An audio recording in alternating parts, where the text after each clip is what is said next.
By putting this on, you have started a chain reaction that could bring about the next apocalypse. In a world overflowing with movies, we need a hero. Someone to separate the bad from the good.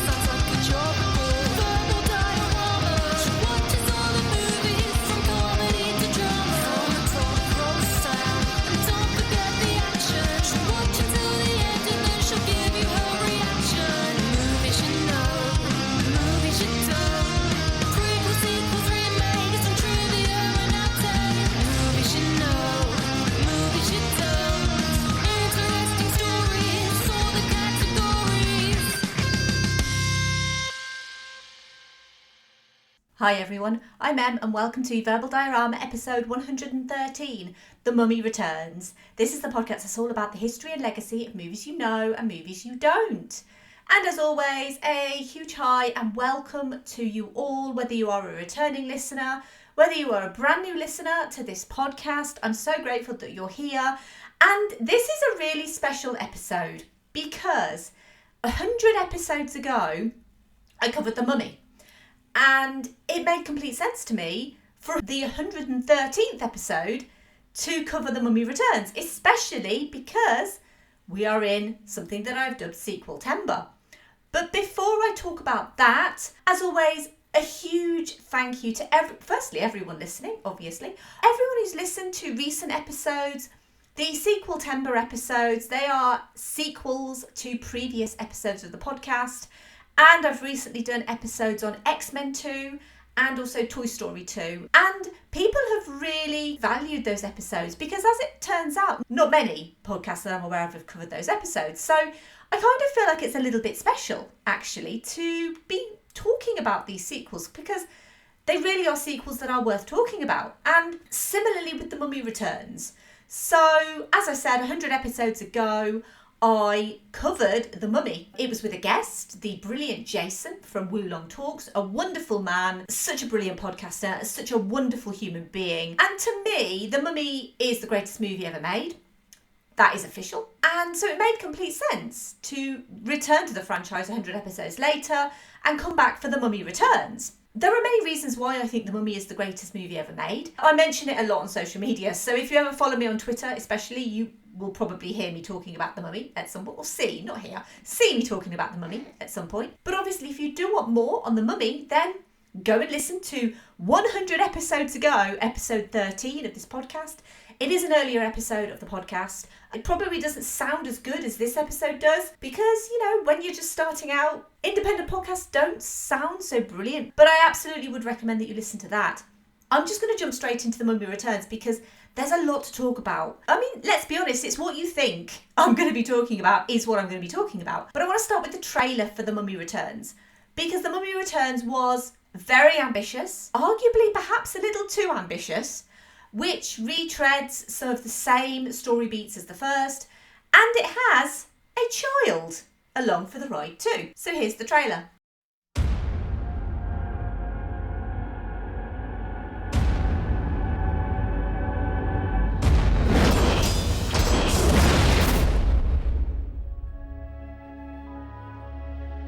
A force more powerful than any the world has ever known is about to be unleashed by the two people who should know better.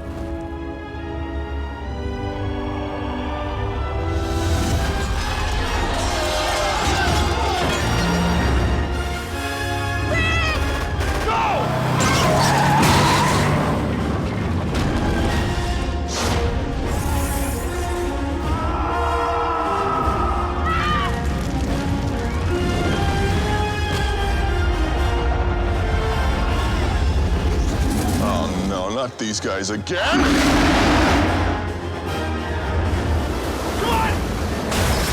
Universal Pictures presents Brendan Fraser, Rachel Weisz, John Hannah, Arnold Vosloo, Odette Fair, Patricia Velasquez, introducing Freddie Both and The Rock as the Scorpion King.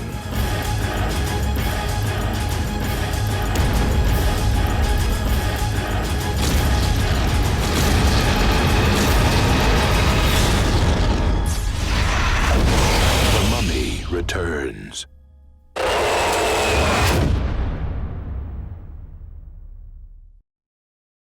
Another legend, another monster, another quest for the world.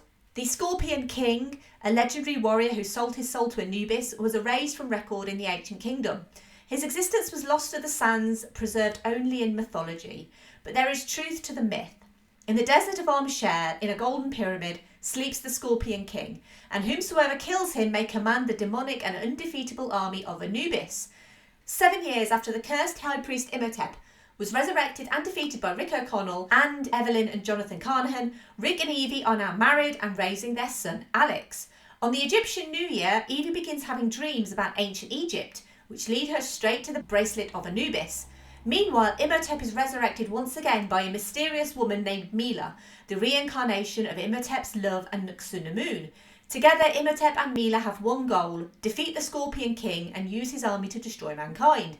Mila's henchmen come to the O'Connell home to look for the bracelet of Anubis, but Ardeth Bey appears. Ardeth explains the legend, the mythos and the problem. Now it becomes a race against time to get to Sher. Let's go through the cast. Wonderful cast in this movie, some of my favourite people ever.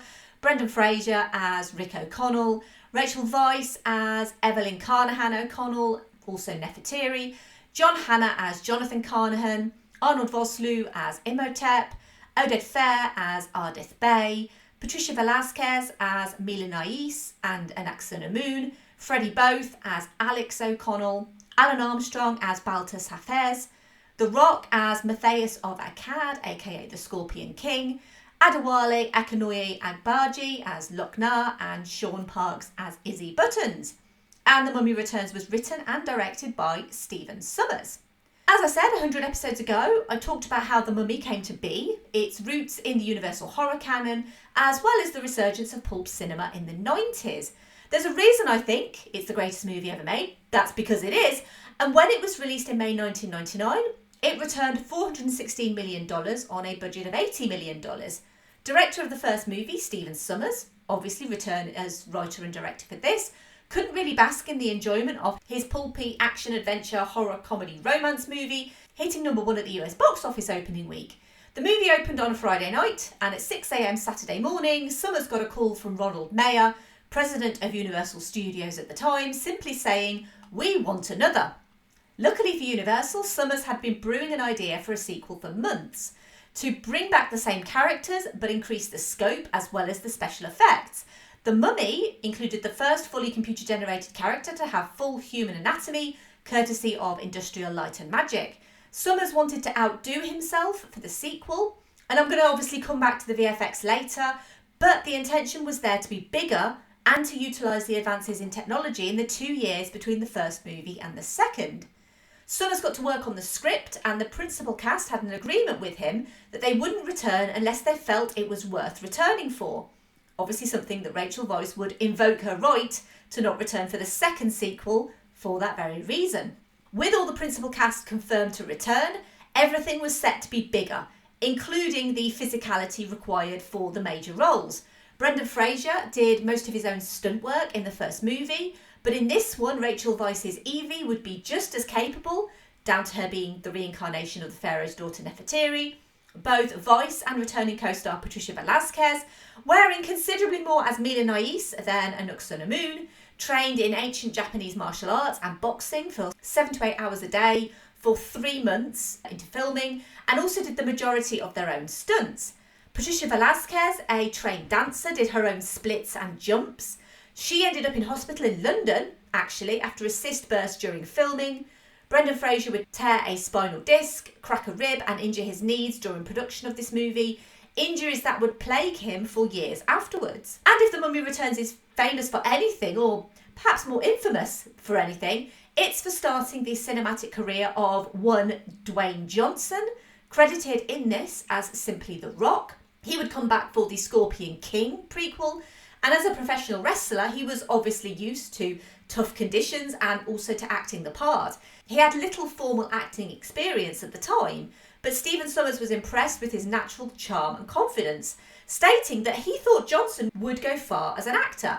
And let's be honest, he wasn't wrong. Dwayne Johnson is now one of the biggest stars in Hollywood, earning the title of highest paid actor in 2019 and 2020. Arguably, without The Mummy Returns, he would have none of that. I'm kind of joking. Filming for The Mummy Returns started in Morocco in May 2000 in the small desert town of Erfoud, the same place The Mummy had been filmed 2 years prior. Erfoud had spectacular sand dunes and is situated on the edge of the Sahara Desert.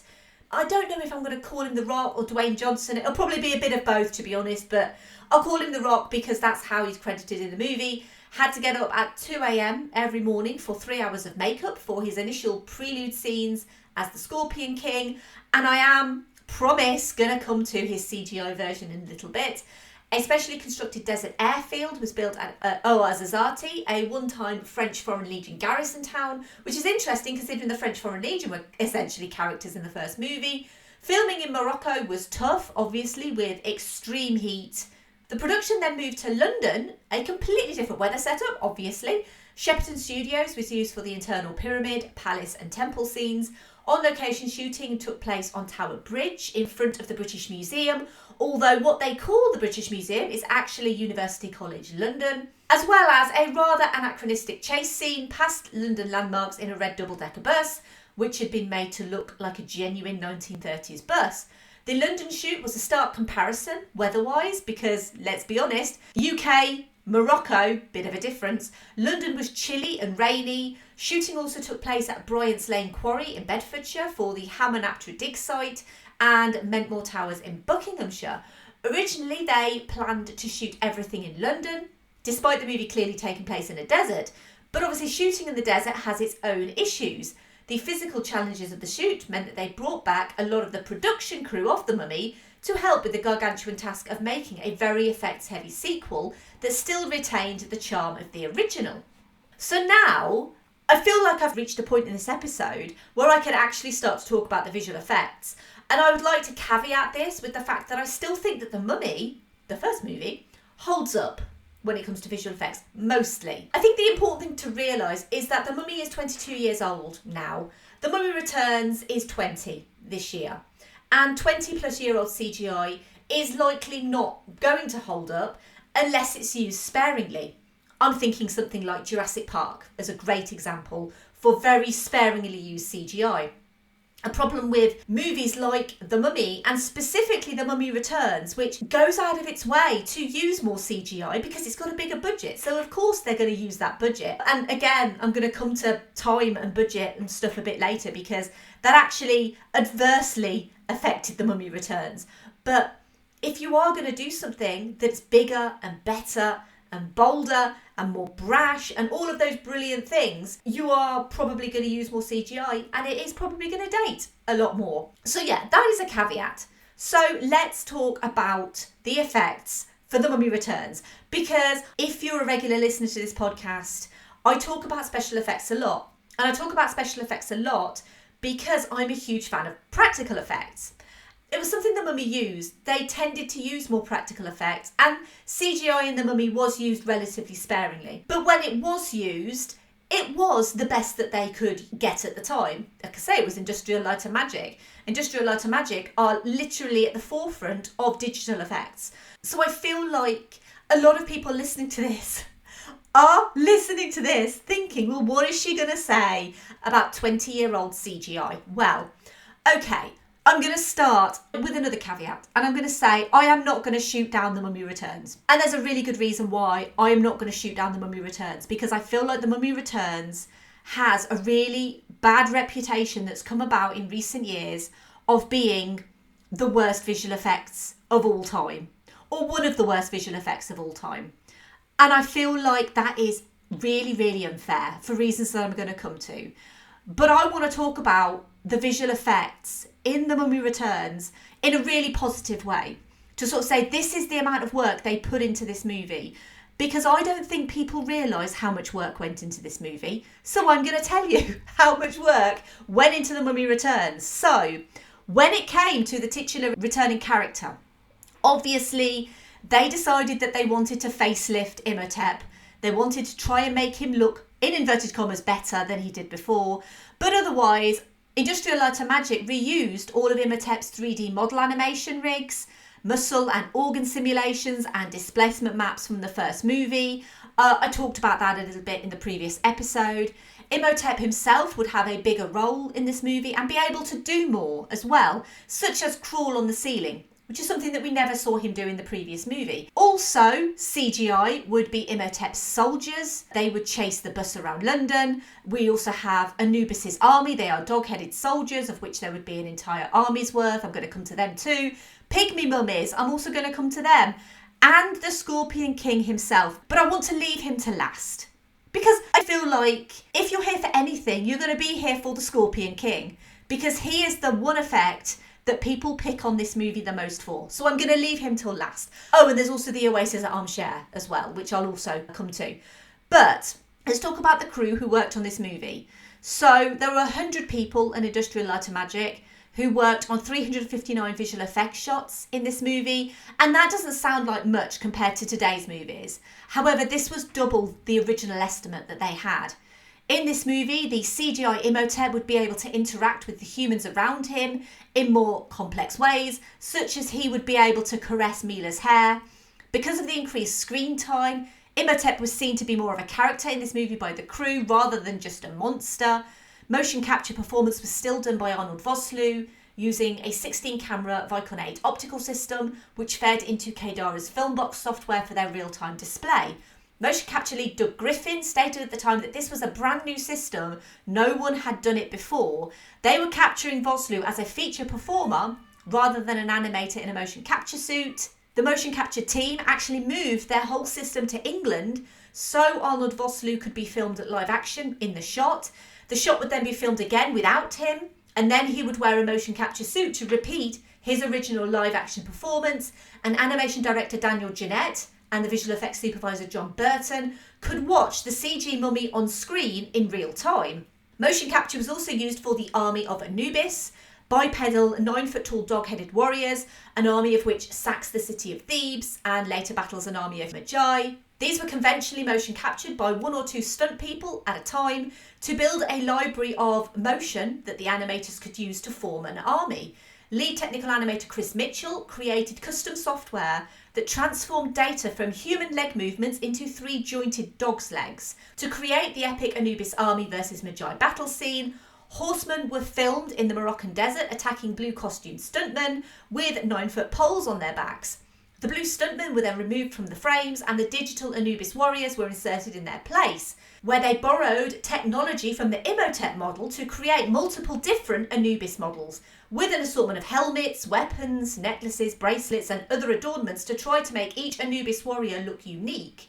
Warriors in the foreground were hand animated, and those in the background were animated in cycles using Alias Wavefront's Maya. Each warrior was assigned a random attribute, which is fascinating, by the way. Each warrior had, like I say, a different necklace or a different headpiece, even down to whether the Anubis warrior was left or right-handed was completely picked at random. And these tiny little things you wouldn't notice in the movie, but this is the level of technical detail that this VFX crew went into, even assigning right or left-handed warriors. Some scenes had several thousand warriors, which were multiplied by copying a group from one area into another. For the final scenes, another 64,000 warriors storming the sand dunes. Remarkably, all 64,000 Anubis warriors were rendered, even leaving little footprints in the ground, with the simple characters at the back and the more detailed characters at the front. And despite the slightly dubious CGI, like I say, it's 20 years old, of the Anubis warriors, look at the fight scene in this movie, where you've got the Anubis warriors fighting against the Magi. It actually works. It holds up. It feels like a real battle. And that's because they are actually fighting something. I will be completely honest, The Mummy Returns is not a movie that I've seen as often as The Mummy. And I was pretty taken aback by, A, how much I enjoyed this movie, considering how much I love The Mummy. And B, when it's done well, it's done really, really well. And that's one of the reasons why I'm a little bit perturbed by the fact that the internet has crowned this as the worst VFX. And that's the title that this movie has, because it really doesn't deserve it. Watch the scene with the Anubis warriors versus the Magi. It's good. I mean, don't look at it too closely, obviously, but it is good. Imhotep's soldier mummies return. They are a mix of practical and CG. And despite there being 4 mummies chasing that London bus, the protagonists only kill 3.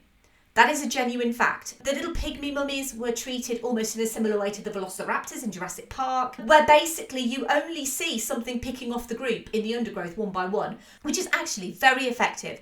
Each pygmy mummy was animated manually, meaning that the actors that they were killing at the time just had to act like small cannibalistic mummies were trying to kill them, and the pygmy mummy was animated around them. And in scenes of multiple pygmy mummies, each one was assigned a particle, applied to keyframe cycles. In the novelisation of The Mummy Returns, the pygmies were caught by the pharaohs and brought back to Thebes as court jesters, and that's why they're annoyed, shall we say, and they don't like humans, which is a really interesting little thing that the movie doesn't go into, but the novelisation does. Are we ready to talk about the Scorpion King yet? No, not just yet, because we're forgetting the lost souls in the pits of hell. They are CG too. The mummy's face in the water, that's also CG. They used the fluid dramatic engine used on The Perfect Storm. They used a ray tracing pass created with Avid's soft image mental ray and then fed it through RenderMan that gave the tropical water translucency and refraction. Imhotep's face was created from a model animated in soft image that deformed the wave with tools similar to those that deformed the water with 2D wave patterns. RenderMan, a nice little link back to Pixar from the last episode on Toy Story 2 there. Even Izzy's dirigible was mostly CG, made out of an old fishing boat, a jet engine and a balloon. Are we ready to talk about the Scorpion King yet? Well, no, wait a sec, because we need to talk about the CG oasis at Share. To make the plants and trees spring up and spread out to create an oasis in the desert, they wrote plugins for RenderMan to dynamically generate models of the plants and animate their growth.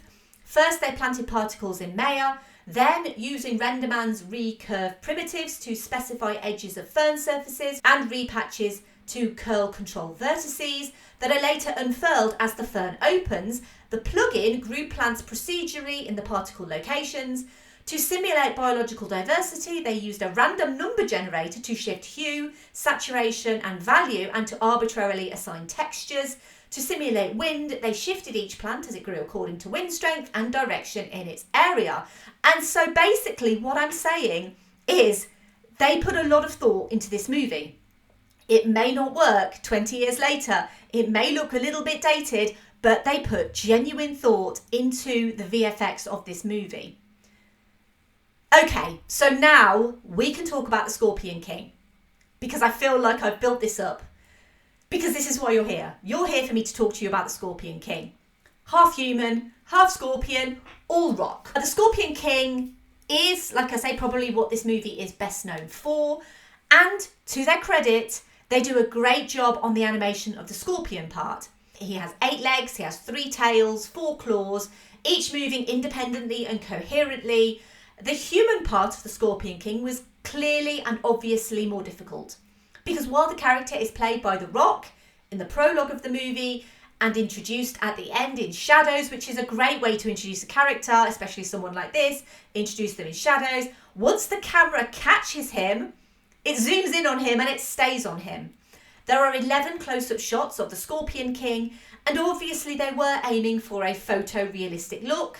They scanned Dwayne Johnson's face and created a 3D model, using a combination of painted textures and again RenderMan to emulate skin. Shadows were removed from the scan of his face so that the images were neutral and could be lit within the actual scenes, and arguably the lighting is quite good as well. Displacement shaders were created to give a realistic skin texture, lighting shaders to make it look translucent.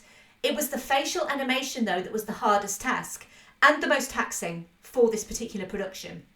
Even now, look at recent movies that have tried to get facial animation right. It's really hard. Rogue One is a great example. I covered that on episode 46. Rogue One is not an old movie by any stretch of the imagination, but look at Grand Moff Tarkin and Princess Leia. The faces still aren't quite right. There's still an uncanny valley look to them.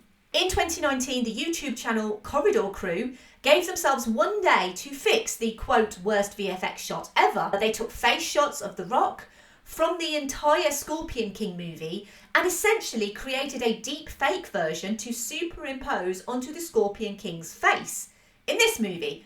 as well as improving the lighting, background and textures. And admittedly, they do improve the shot vastly. I will pop a link to that video in the show notes so you can see it. But again, it's very difficult to compare CGI nowadays, especially when we're talking deepfake technology, to CGI from 20 years ago. It's obviously going to look better now. But considering they only took a day to do it, they do a really good job. And it does improve it vastly. It's been well documented since that budget and time constraints led to the VFX still being worked on just before the release date. So while Stephen Sommers had big plans for this movie, and clearly he did, the team working on the effects just didn't have either the time or the technological advances to successfully achieve the goals that this movie set out to achieve. It's actually kind of sad that The Mummy Returns is primarily known for the one shot of the Scorpion King, because look at The Mummy Returns as a whole, it's actually not a terrible movie. It has some really interesting set pieces, has some really nice little character arcs. I mean, except Jonathan, that man literally never changes. I feel like I wanted to do The Mummy Returns because I feel like this movie gets a short shift. It's unfair to judge this movie on 20-year-old CGI, especially 20-year-old CGI that they didn't have time to finish. I think it's very clear that you can look at some of the shots in this movie and think maybe that could have been better if they'd had a bit more time to work on it. And time is something that I've talked about in previous episodes. Even the previous episode on Toy Story 2, I talked about the fact that Disney refused to budge the release date of Toy Story 2. I mean, obviously, it's a fascinating story. I'm not going to repeat what I said in that episode because the history of Toy Story 2 is so fascinating. But they had a problem with Toy Story 2 and Disney refused to budge the release date. So they basically worked their bums off to get Toy Story 2 done. This feels like a very similar situation to that because they purposely released The Mummy Returns 2 years pretty much to the day that The Mummy came out. And I don't think that they were willing to move that release date. I'm talking about Universal here. So I feel like this was the best that they could do. And if you look at the details of this movie and the details that these people went to, it is actually a lot better than I think people give it credit for. And, you know, this is not a perfect movie. The Mummy is perfect, by the way. The Mummy Returns, like most movies, it plays fast and loose with anachronisms. Evie's clothing isn't really 1930s appropriate, although nor is her being an explorer, I suppose. And at least the Bembridge scholars have finally realised her worth. I am a huge fan of Evie as a character. I've spoken at length about how inspiring I think that character is. And I feel like in this movie, I think she's just as inspiring. And the relationship between her and Rick is just really sweet and lovely. The London bus chase passes several key London locations that are nowhere near each other. It ends up on Tower Bridge, which actually was closed to allow for filming. They were allowed to close it for 20 minutes at a time, but the resulting traffic jam after the first time brought threats of arrest from Scotland Yard. And so they reduced the closing time to 10 minutes to get these scenes shot. Additionally, the fact it takes them like a day to travel from London to Egypt in the 1930s. I wasn't alive in the 1930s, but I don't think that's true. Like most sequels, it adds new things to the characters that have only just come to pass, such as Rick being a Magi and Evie being the reincarnation of the Pharaoh's daughter Nefertiri, with a personal vendetta against Anaxunamun. And like most sequels, it adds a child to the mix. I'm not against children. Children are very cool. But children in action-adventure movies are mostly not very cool. The movie even skims over its timeline because the first movie was set in 1926. So the first movie starts out in 1923, then it fast forwards 3 years later, 1926. This one is set in 1933. So 7 years after the first movie. 7 years after Rick and Evie meet. And Alex tells us that he's 8. Now, I'm not a scientist. I have a reasonably good understanding of human biology.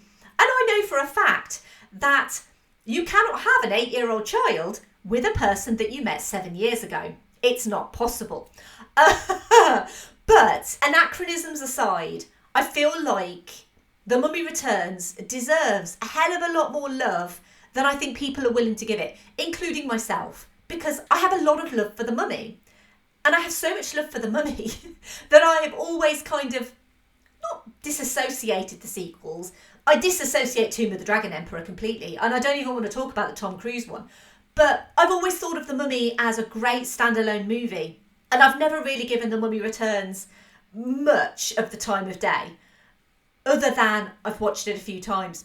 Watching it for this podcast and then learning everything that went into making this movie has actually made my affection for it grow quite exponentially. Now, I wouldn't say it's as good as The Mummy because, to be honest, not much is. In fact, nothing is. But I really do feel like The Mummy Returns actually does deserve a second chance from a lot of people, forgetting about the VFX. There's nothing we can do about bad VFX, guys. Bad VFX is out there. A lot of movies suffer from it. I don't think that the legacy of The Mummy Returns should be the bad VFX of The Scorpion King. We need to change the narrative of this movie because this movie actually deserves more than, ha ha ha, look at The Scorpion King, it looks rubbish. Because it's actually not that bad, really, in the grand scheme of things. I've seen worse. Does it really matter if 20-year-old CGI doesn't stand up to modern standards? No, it actually doesn't. I am going to move on to the obligatory Keanu reference, which is a part of the podcast where I try and link the movie that I'm featuring with Keanu Reeves. And one of Rachel Weisz's first Hollywood movies was Chain Reaction with Keanu. This was in 1996. They then starred together in Constantine, which is episode 26 of this podcast, and another highly, highly underrated movie, by the way. I did actually look to see if Keanu starred in anything with Brendan Fraser, and he hasn't. But hopefully, with the renaissance that's going on, I hope that Keanu and Brendan Fraser do something together, because I feel like that is the dream team right there. I want to see Brendan Fraser back. I want to see him making these excellent movies again. And I want to see him star with Keanu because I think they work really well together. One of the things that I love the most about The Mummy is actually the Jerry Goldsmith score. It's one of my favourites, actually. I find it like an epic, sweeping, romantic kind of adventure score, and I really love that. Jerry Goldsmith didn't return. Alan Silvestri composed and conducted the score for The Mummy Returns. Jerry Goldsmith declined to return to this particular movie for health reasons. Jerry Goldsmith would actually pass away several years later from cancer. The credits also include a version of the song Forever May Not Be Long Enough by the rock band Live. Now, I completely forgot that this song was in the credits, and so as I finished watching the movie and this rock song comes on in the credits, I immediately felt a little bit jarred by it because this is a movie set in the 30s, and then to have an early 2000s rock song playing in the credits, I just thought it was really, really jarring. The Mummy Returns released, as I said, almost 2 years to the day from its predecessor on the 4th of May 2001 in the US, where it opened at number 1. It stayed for 2 weeks. The second week, it faced competition from the wonderful A Knight's Tale, which opened at number 2. That is episode 44 of this podcast, and that movie is a stone cold joy, by the way. The third week, it was dethroned by other fellow episode, Shrek. That's episode 79. And slight spoiler alert, Sequel-tember obviously carries on for the rest of September, and it may include a sequel to Shrek. I mean, there's not many sequels to Shrek, but it may include a sequel to Shrek. The Mummy Returns was a huge hit, like the first one. It was actually a slightly bigger hit than the first one. It was made on a budget of $98 million and it grossed $433 million worldwide. It broke records at the time for the highest Friday and Saturday box office and had the second highest opening weekend of all time at $70.1 million behind The Lost World Jurassic Park. Critically, The Mummy Returns was given mixed reviews, but I want to take the opportunity to highlight the travesty and also highlight the issue with Rotten Tomatoes and any site that aggregates reviews here, in that The Mummy Returns has a 47% rating on the site, which personally I think is slightly harsh, but okay. The Mummy has a 61% rating, which is an absolute abomination. Sure, it's technically fresh, but 61%? And yes, I am biased on this, but Rotten Tomatoes has got it wrong in this case. And to be honest, even in the case of The Mummy Returns. As I said, The Mummy Returns is not as good as The Mummy, but I definitely think it's worth more than a 47% on Rotten Tomatoes. And where is the 100% for The Mummy? It's at times like this where I think maybe I should have become a Rotten Tomatoes approved critic, and then I could literally just 5 stars all the movies that I'm really biased about. Because, yeah, The Mummy is one of those, and I'll be always completely honest with everyone listening that I am incredibly biased about The Mummy. Usually, I only mention major awards when I talk about movies. However, I do think it's worth noting that The Mummy Returns did get nominated for a Saturn Award for Best Special Effects, because these were quite state-of-the-art in 2001, technically even The Scorpion King. The Rock also won a Teen Choice Movie Villain Award, as well as a Stinkers Bad Movie Award for Worst Supporting Actor. You win some, you lose some, Dwayne. But who's laughing now, Mr. Highest Earning Actor, am I right? There was a sequel to this movie, The Mummy Tomb of the Dragon Emperor, from 2008. Brendan Fraser returned, Rachel Weisz did not. I have only seen it once. I do not care to watch it again. I really don't. And the great thing is, for this particular podcast, if I don't want to cover something, I don't have to. And I can tell you, I am not going to cover The Mummy, Tomb of the Dragon Emperor, or the 2017 Abomination. Neither of them I am going to cover on this podcast, because I don't want to sully the good name of The Mummy and the decent name of The Mummy Returns. But on a side note, if this particular team, I'm talking Rachel Weisz, I'm talking Brendan Fraser, I'm talking John Hannah, if they come back together to create another Mummy movie, then I am there. I am first in the queue to watch The Mummy Reinvented, The Mummy Reincarnated, The Mummy Resurrections, whatever they want to call it. I'm there. And even if they want to recast Alex O'Connell, I guess I'd still be up for that. But otherwise, The Mummy Returns has no sequels, as far as I'm concerned. Am I being really harsh? Probably. I feel like I've been really generous when it comes to The Mummy Returns, because I genuinely do feel like we need to cut this movie some slack. But Tomb of the Dragon Emperor, nah, we don't need to cut that any slack. Right, let's look at social media thoughts. So I like to ask what people think of the movies that I cover, and I like to go all over social media, and I like to start with the patrons of this podcast. So I'm going to start with Andy. And Andy says, "The one thing that never occurred to me while watching The Mummy Returns is that I was watching a star being born in Dwayne "The Rock" Johnson. As a fan of his during his days as a pro wrestler, I always knew that he'd have the talent and charisma to pull off Hollywood stardom, and it really shows in this film. And while the chemistry between Brendan Fraser, Rachel Weisz and John Hannah is always off the charts, and keep in mind I genuinely like this movie, the PlayStation 1 era effects of the Scorpion King in his eternal form kill this movie dead." And Andy gives us his thoughts pretty much every episode. And so every episode, like I do with all patrons who have podcasts, I give their podcast a little plug. So I have to give a little plug for Andy's podcast, Geek Salad.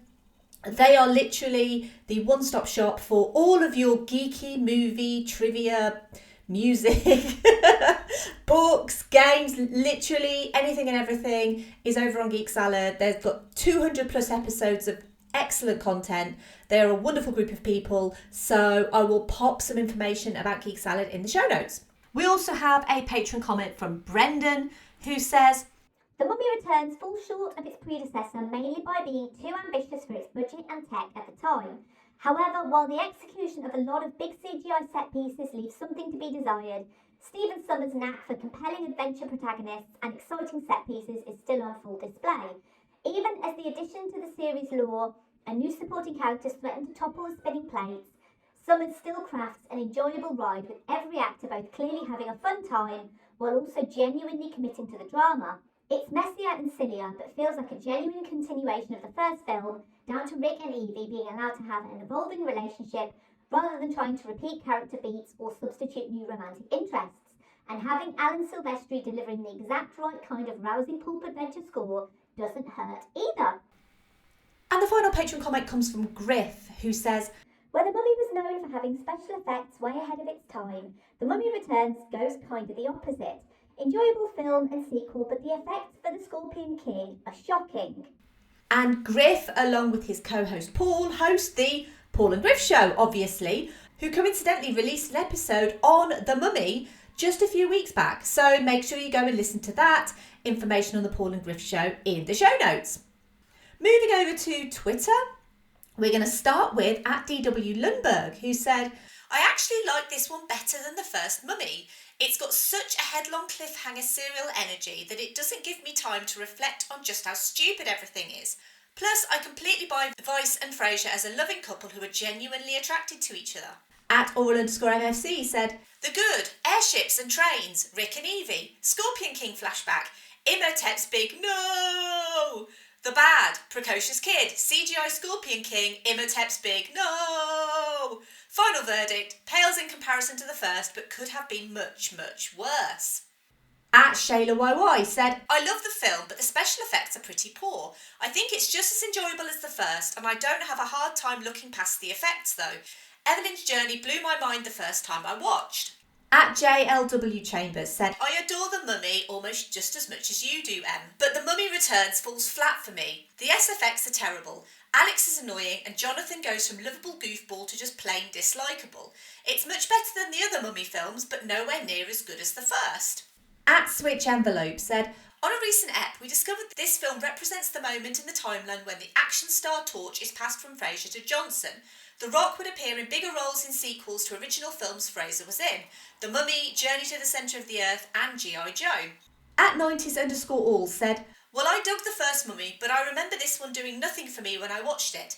I must be honest though, given I only saw it the once when it came out, I remember almost nothing about it apart from the terrible, terrible Scorpion King effects. @The Middleborn said, it's just pure pulpy adventure fun. Moving over to Instagram, @FriendlySparPod said, it's hard to follow the best movie ever made, but I think this movie does a pretty damn good job. It made me want there to be many more. Careful what you wish for, eh? Winky smiley. Indeed. And finally, @The Digressor said, I'm legitimately interested in your opinion on this and the third one, considering the first one is your favourite movie of all time. We'll definitely be listening. I mean, I would have anyway, but this one is technically highly anticipated. Lol. I hope that I haven't disappointed. I was fully expecting a lot of the comments to be based around the Scorpion King's effects. I am not surprised. But I do hope that in listening to this episode and everything that they actually went through on doing those effects, I hope that maybe people's minds have been changed. I don't know. But thank you, as always, to everyone, to the patrons and to the people on Twitter and to the people on Instagram for providing their thoughts on The Mummy Returns. The Mummy, as I said, is my favourite movie. It's the movie I've seen the most times in my life, and The Mummy Returns has always languished in the, oh, if it's on TV, I guess I'll watch it category. I've never really set out to watch it on its own merit before. So honestly, I've probably only seen it a few times in its entirety in the past. And separating it from The Mummy is hard because it tries to associate itself with its predecessor by recycling jokes, which is fine. You know, a lot of sequels do that. What sets The Mummy Returns apart for me is the ambition. Stephen Sommers clearly had a vision of surpassing the first movie in every way, but The Mummy worked for its simplicity, its lack of pretension, and its roots in the universal horror genre that it emulated, paid homage to and enhanced.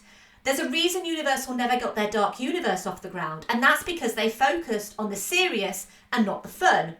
By all accounts, The Invisible Man was great, but I've not seen it, so I can't really comment. The fact that 7 years later, even if according to the film it's not, that Rick and Evie are still so in love with each other is endearing. The chemistry between Brendan Fraser and Rachel Weisz is still brilliant. And child acting is tough. Freddie Both did a couple of TV projects after this, but otherwise retired from acting. It's really hard for child actors, and while he is a full-grown adult male now, I'm not going to knock a child actor for their performance. Arguably, the film would have been better focusing on the post-marriage adventures of Rick and Evie without the character of Alex, but he's there, and he's not going to magically disappear. And neither is the Scorpion King. But again, it's hard to be unnecessarily harsh to a 20-year-old CGI. The VFX team did the best they could with the time they had. Calling it the worst CGI ever made belittles that hard work. It's actually a really fun movie. It just doesn't hit the high heights of the original. And it's kind of unfortunate that it never will, but I actually am going to put out a plea to anyone listening to give The Mummy Returns another shot. Now, it could be that you rewatch this movie and you say, I don't know what she's talking about, this VFX sucks because it's 20 years old. And that's absolutely fine if you have that thought. But when you look at this movie and you look at it with the knowledge of what they actually tried to achieve, I feel like, as I said, we really should cut this movie a little bit of slack. Yes, the VFX isn't great. It's not going to be. It's 20 years old. But let's appreciate what it does do really well. It builds the relationship of these characters. It includes some growth for these characters, apart from Jonathan. But it also makes me think about what this franchise could have been. There were 7 years between this movie and Tomb of the Dragon Emperor. And arguably, they had a hit on their hands with this franchise. This could have been our generation's Indiana Jones. And yet, it just kind of stalled. And there has to be more stories from these characters. There has to be more mummies in the world. There has to be more that these characters can do. And I really do feel like, yes, we can say that The Mummy is a standalone movie like I have done for so many years, insisting that The Mummy is so great and just kind of ignoring the sequels. But The Mummy Returns is quite special in that at least it tried to be something more, which is hardly what you can say for Tomb of the Dragon Emperor or that Tom Cruise abomination, because I feel like neither of them actually tried, whereas this one does. And I really do think it deserves some kudos for that. Thank you for listening. As always, I would love to hear your thoughts on The Mummy Returns. If you did enjoy this episode, you can help Verbal Diorama grow and be noticed by others by leaving a rating or review on Apple Podcasts or Podchaser. You can retweet or like posts on social media, or you can simply tell your friends and family about this podcast. And if you like this episode on The Mummy Returns specifically, you might also like one of the following previous episodes of this podcast. Episode 13, 100 episodes ago, The Mummy, with special guest Jason from Wulong Talks, where we basically talk about, well, our thoughts on The Mummy, but I also go into quite a lot of history on the Universal monsters and basically how The Mummy came to be. It is a fascinating story, especially the story about the VFX for The Mummy, a lot of which returned, for this particular movie. Also recommended episode 93, Raiders of the Lost Ark.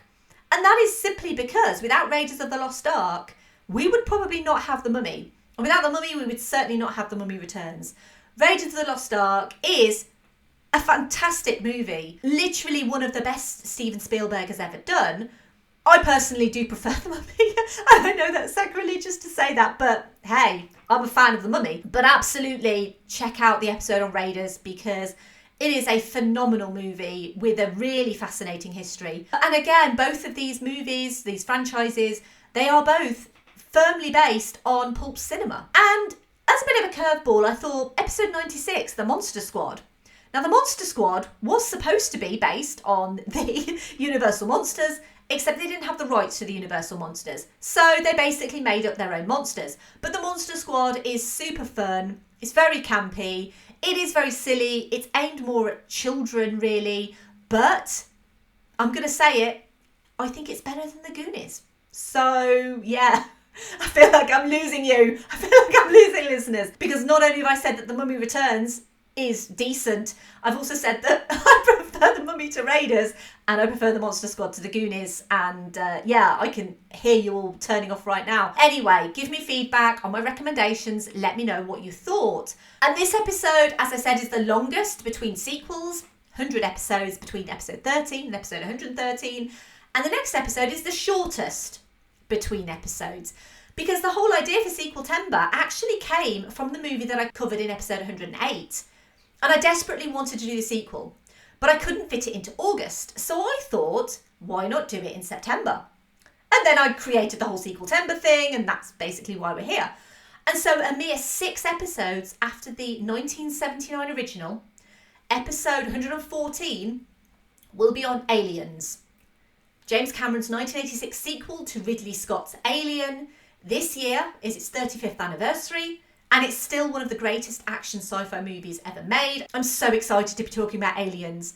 It's one of my favourite movies, and I always wanted to talk about Alien, but similarly, I was so desperate to talk about Aliens that I created Sequel Timber just to give myself an excuse to talk about aliens.